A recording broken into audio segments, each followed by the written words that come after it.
এই যে দেখতে পাচ্ছেন এটা কিন্তু কারো জুতা জুতা খুলে পড়ে আছে।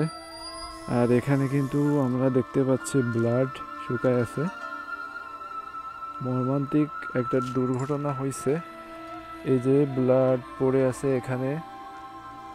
গাড়ির অবস্থা অনেক শোচনীয়। জাস্ট দেখেন অবস্থা, ভেঙে চুরে চুরমার হয়ে গেছে। ওই যে ভিতরে দেখা যাচ্ছে রক্ত।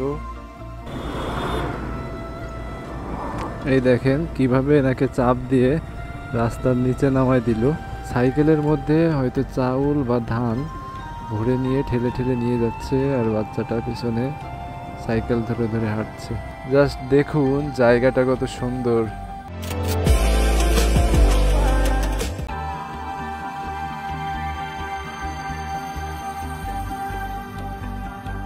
ভ্যানের জ্যাম ঠেলতে ঠেলতে প্রায় চলে আসছি মোংলা বাজারে।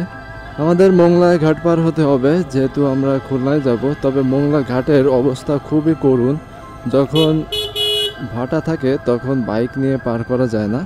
তো এখন জোয়ার আছে, জোয়ার থাকার কারণে ওখানে কিন্তু ফেরি চলাচল করতেছে, যার কারণে রিল্যাক্সেই বাইকটা পার করা যাবে। এখান থেকে এইদিকে গেলে হলো ফেরিঘাট। ওই যে ফেরি দেখা যাচ্ছে ঘাটে অলরেডি কিন্তু চলে আসছে। আমরা ডিরেক্ট ফেরিতে উঠে যাব।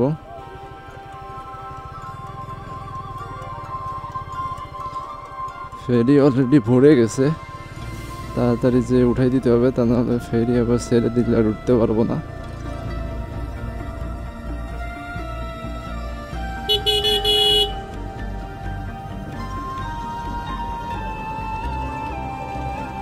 পাইছি রে, ফেরিটা পাইছি। আমাদের একটু সাইড দেন তো,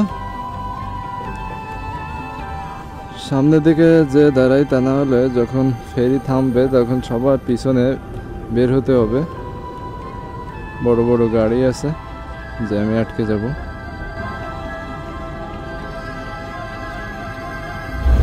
তো গাইস আমরা কিন্তু চলে আসছি পরশুর নদীতে। এটা হলো মোংলা ফেরিঘাট। আর এখন বর্তমানে আছি আমরা ফেরিতে। দেখেন ফেরি,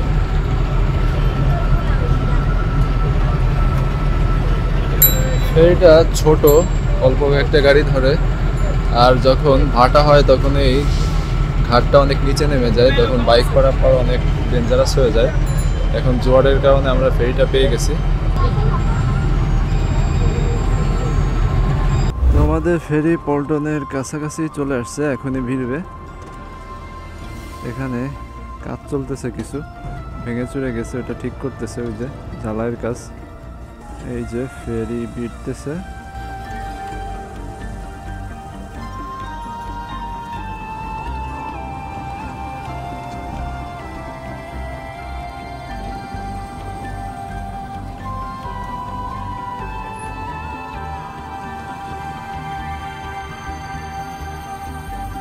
মোংলা ফেরি পারাপারে হলো মাত্র 10 টাকা বাইক নিয়ে। আর ট্রলারেও পার হওয়া যায়, ট্রলারে হলো 20 টাকা করে নেয়। আর যখন ভাটা থাকে তখন তো ট্রলারে পার হওয়া অনেক রিস্কি হয়ে যায়, তখন ওদের 30-40 টাকা চায়। আর যখন জোয়ার থাকে তখন 20 টাকা দিলে হয়ে যায়, কারণ ভাটা থাকলে বাইক উঠাতে 3-4 জন লাগে, ওদের ধরতে অনেক কষ্ট হয়। এই ট্রাকটা দেখেন কিভাবে কালো ধোঁয়া ছড়াচ্ছে। এর মনে হয় ফিটনেস ভালো না, এই জন্য এইভাবে কালো ধোঁয়া রয়েছে। এখন কালো ধোঁয়া কিন্তু অন্যান্য ট্রাক থেকে সচরাচর দেখা যায় না। এই মোংলা থেকে খুলনা যেতে বাস আছে, লোকাল বাস। এই বাসগুলায় গেলে 1 থেকে 1.5 ঘন্টার মধ্যে রূপসাঘাট পর্যন্ত পৌঁছে যেতে পারবে।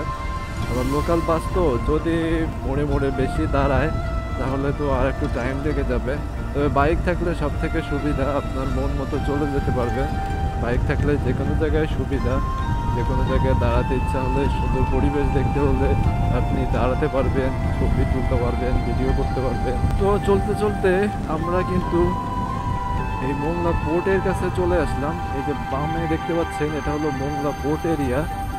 এখানে জাহাজ ভিড়ে, এই জাহাজে বাইরের থেকে বিভিন্ন মালামাল আসে বাংলাদেশে, সেইগুলো এই পোর্টে খালাস করা হয়।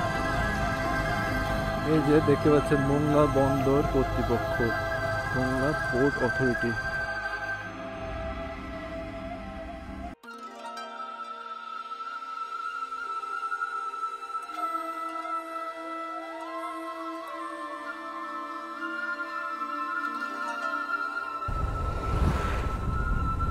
এই যে দেখতে পাচ্ছেন, এই হলো মোংলায় রেল লাইন। এই রেল লাইন ধরেই কিন্তু সেই বেতনা এক্সপ্রেস এদিকে ঢোকে। ওইদিক হচ্ছে খুলনা আর এদিক হচ্ছে মোংলা স্টেশন। একটাই মাত্র ট্রেন আছে। আমি কখনোই এখানে যাওয়া আসার সময় ট্রেনটা দেখতে পাইনি। যেমন হয় দুপুর 1টা বা 1:30টার দিকে মোংলা থেকে খুলনার দিকে ছেড়ে যায়।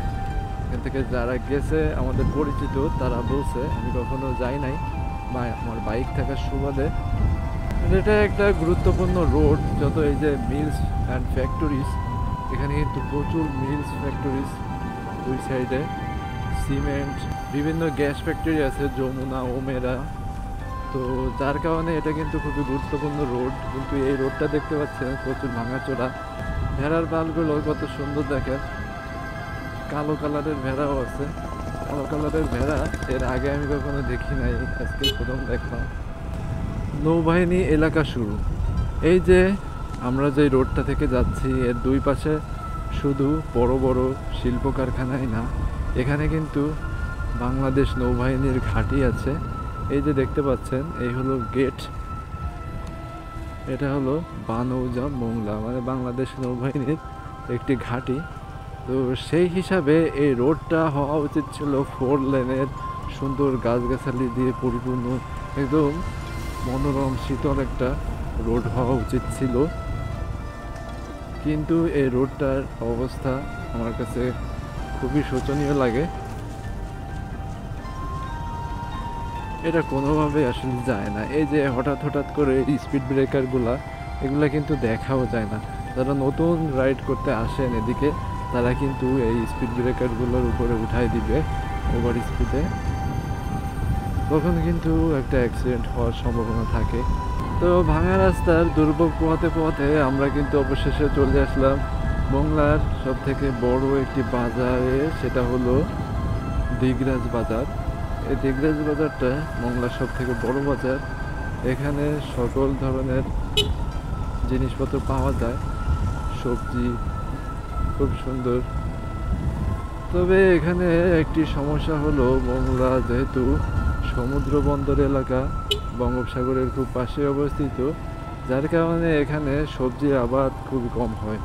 সেই জন্য এখানে যারা ব্যবসায়ীরা আছে, মানে চাষিরা সবজি টবজি বিক্রি করে, এনারা কিন্তু দূর দূরান্ত থেকে সবজিগুলো কিনে নিয়ে আসে।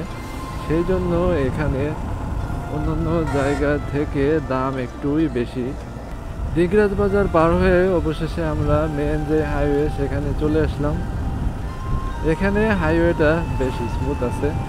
আর এই রোডে চলতে চলতে আমরা দেখতে পাবো দুই সাইডে অনেক সুন্দর সুন্দর প্রকৃতির দৃশ্য।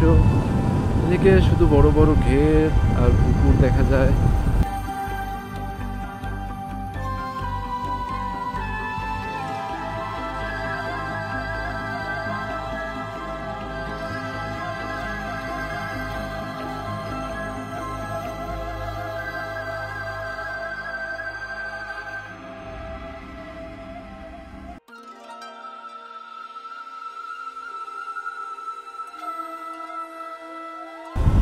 বেলাই নদী, এখানে একটা নদী বয়ে গেছে, নদীটার নাম হলো বেলাই নদী।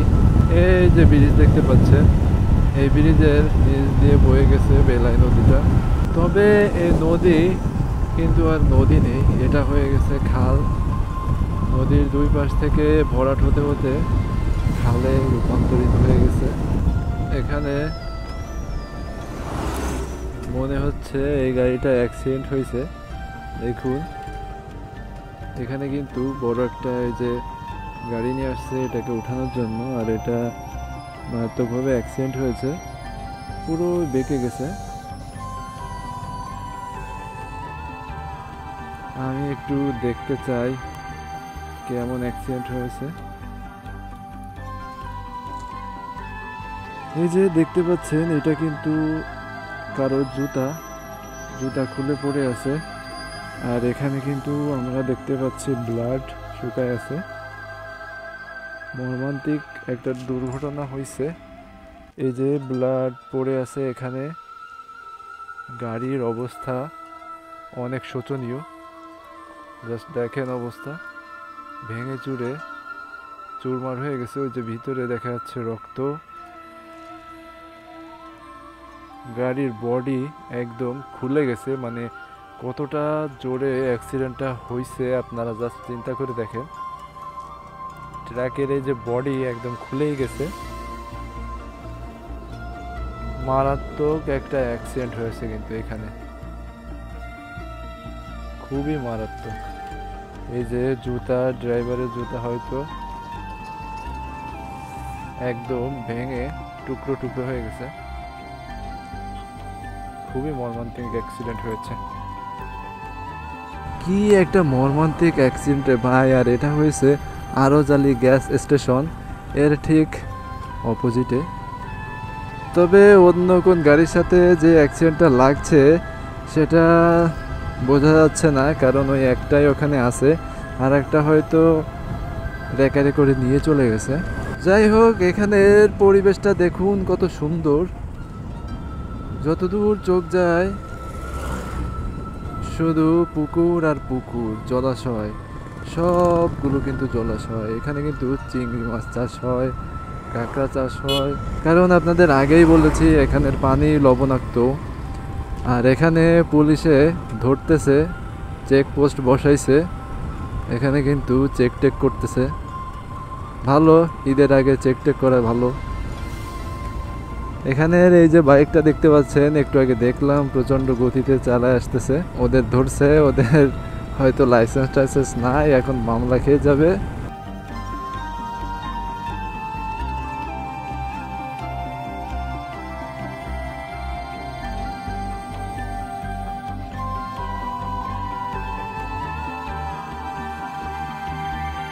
এই যে ছোট একটা নদী বয়ে গেছে, এই নদীটার নাম হলো বগুড়া নদী।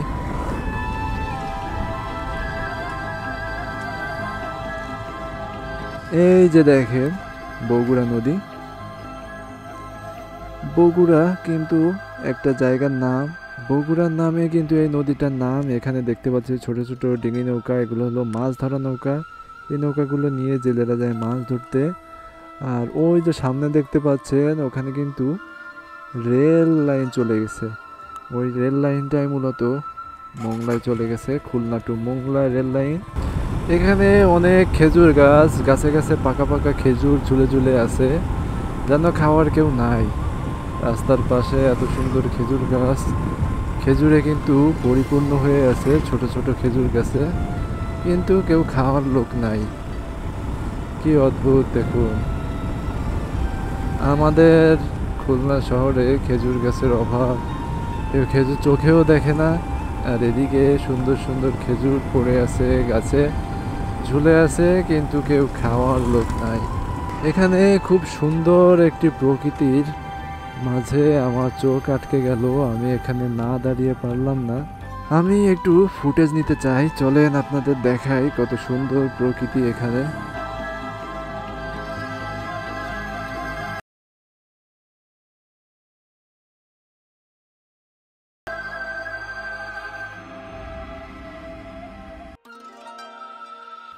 ওই যে দেখা যায় পানির ভিতর পানকৌড়ি চুপ করে নীরবে বসেছিল। হঠাৎ করে ওই ভাইটাকে দেখে ও উড়ে চলে গেল। এই দেখেন কিভাবে এনাকে চাপ দিয়ে রাস্তার নিচে নামায় দিল। আর উনি কিন্তু বাইকে ওভারলোডেড করছে। 3 জন, পিছনে একজন মহিলা, মাঝখানে ছোট একটি বাচ্চা, সামনে উনি রাইড করতেছে, এবং সেই সাথে ব্যাগ বাটোয়ারা অনেকগুলা। ওনাকে দেখেই কিন্তু বোঝা যাচ্ছে যে উনি রাইড করতে ওনার বেশ কষ্ট হয়ে যাচ্ছে, আরও ছোট ছোট বাচ্চারা আছে। তারপরেও প্রাইভেট কারটা কিন্তু ওনাকে চাপ দিয়ে একদম নিচে নামিয়ে দিল। This is very bad. একটা জিনিস আপনাদের দেখাতে চাই, এই যে দেখেন সাইকেল নিয়ে মুরব্বি যাচ্ছে, পিছনে তার ছেলে। কি অপরূপ একটা দৃশ্য, সেই সাথে কি কষ্টের একটা দৃশ্য। সাইকেলের মধ্যে হয়তো চাউল বা ধান ভরে নিয়ে ঠেলে ঠেলে নিয়ে যাচ্ছে, আর বাচ্চাটা পিছনে সাইকেল ধরে ধরে হাঁটছে। কি দৃশ্য গ্রামের। ছোটবেলার কথা মনে পড়ে গেল। আমার বাবাও কিন্তু এক সময় সাইকেল চালাইতো, চাউল নিয়ে আসতো ঠিক ওইভাবে, যেন কিছু টাকা সেভ করা যায়। ভ্যানে নিয়ে আসলে তো ভ্যানকে আবার ভাড়া দিয়ে তারপরে ওটা বাড়ি পর্যন্ত নিয়ে আসতে হবে, সেই জন্য কিছু টাকা বাঁচানোর জন্য কষ্ট করে এভাবে ঠেলে ঠেলে নিয়ে যায় মানুষজন। চলতে চলতে খুবই সুন্দর একটি জায়গায় চলে আসলাম। এই যে দেখুন, এখানে কিন্তু ছোট ছোট পাহাড় দেখতে পাচ্ছি। আমি একটু এই পাহাড়ে উঠতে চাই এবং দেখতে চাই এখানের প্রকৃতিটা কেমন আসলে। আমার ড্রোন নাই, ড্রোন থাকলে অনেক সুন্দর সুন্দর ভিউ আপনাদের দেখাইতে পারতাম।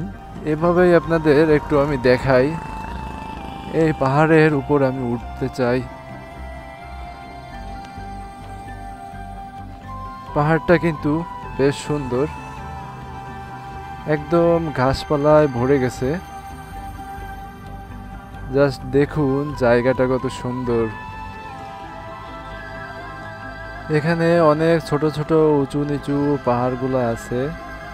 ধারণা করা যাচ্ছে এখানে আগে ইটের ভাটা ছিল, ব্রিক ফিল্ড, তার মাটিগুলো এখানে রাখা ছিল। তবে ইটের ভাটাটা বন্ধ হয়ে যাওয়ার কারণে আর কি সেই মাটিগুলো রয়ে গেছে উঁচু নিচু। খুবই সুন্দর জায়গা।